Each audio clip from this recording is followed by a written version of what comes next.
Hayyeena shamaatam jirtu hordoftoonni Oro Tube. Har'a gaaffii keessan irratti hundaa'uudhaan akkamitti akka background viidiyoo tokko yookaan dugda duuba viidiyoo tokko jijjiirru viidiyoo gabaabaa isiniif hojjedheen jira.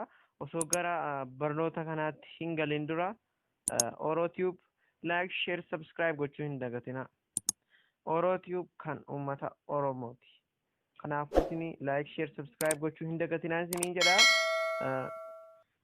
Kana malees chaanalota qabdan irratti share gochuu hin dagatinaa isiniin jedha. Haala salphaadhaan kunoo amma appii Kaayin Maasterii ni buusanna jechuudha. Gara barnoota keenyaatti hin gala. Kunoo appii Kaayin Maasterii erga buusanneen booda appii Kaayin Maasterii kana ni banna jechuudha. Appii Kaayin Maasterii kana ni banna. Mallattoo eda'uu ishee qabdutti 16 irratti galii ni jedhama jechuudha kan yuutuubii. Kunoo haala kanaadhaan fudhannaa. Miidiyaa kan jedhu kana keessa ni seenne jechuudha. Miidiyaa kan jedhu kana keessa erga seennee baakgiraawundi kan jedhu jira isatti ni buna jechuudha.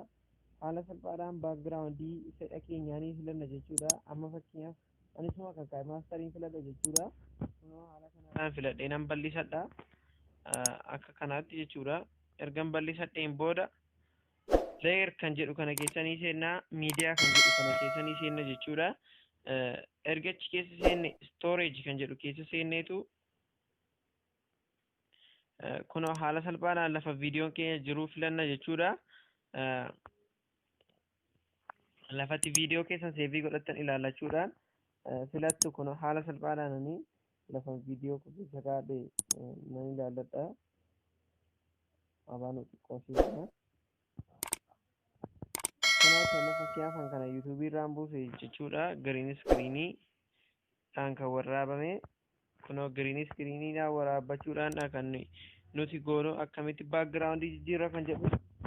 Jalqaba dirqama dugda duubni keessanii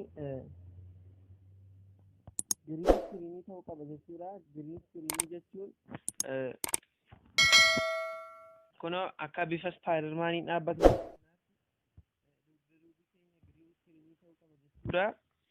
Haala kanaan nuuf dhufaa achi ol daddabarsuudhaan kiroomaa kii kan jedhamu kana keessa ni seena jechuudha.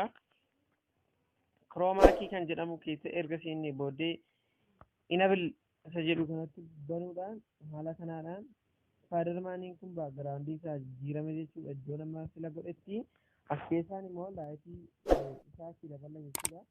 Laayitii isaatti haala dabala jechuudha. Kunoo haala salphaadhaan kiroomaakii kana gaafan banu kunoo dura akka kanatti ture amma gaafan kiroomaakii kana banu haala salphaadhaan akka kanatti baakgiraawundii viidiyoo sanaa naaf jijjiirame jechuudha. Maarreegaan isin immoo like, share, subscribe gochuu hin dagatinaa isiniin jedha. Kana malees viidiyoowwan babbareedoo isiniif qabadhee nan dhiyaadha.